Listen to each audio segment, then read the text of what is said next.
Humingi ang Senate Finance Committee Subcommittee E ng listahan ng scholarships sa lahat ng state universities at LGU colleges sa BARMM matapos aprobahan ng komite ang dagdag na educational assistance sa mga MILF combatant at dependents ng mga ito, gayon din ang indigenous people sa rehiyon. Ayon sa komite, 50,000 pesos na dagdag na educational assistance sa pamamagitan ng scholarship ang ibibigay sa bawat estudyante sa kolehiyo kada taon.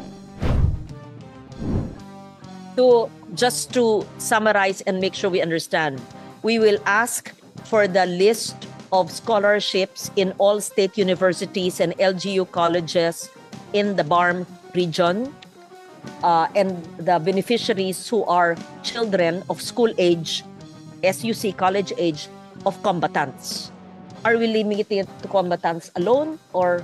Ma'am, ang ano po namin, vulnerable din po yung IPs. Actually, okay. Yung 258 po na. Kasi, of combatants and indigenous people. yes, Your Honor. Okay. And you'll submit it to the chair and he committed to fully fund the scholarship program of 50,000 per student per year. Yes, Your Honor. Okay, second.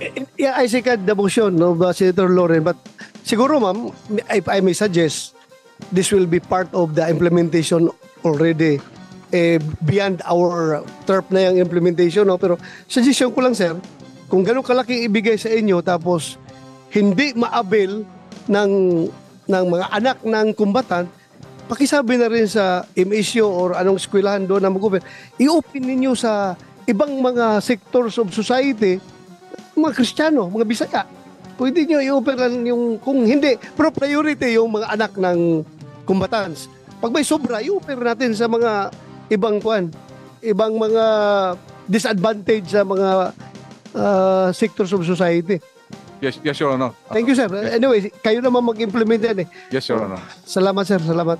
Basta ganito, Mr. Chairman and kay Senator Loren, we agreed that we will increase the amounts of that educational assistance in the form of scholarships, whether we will lodge it under the SUC directly or sa inyo.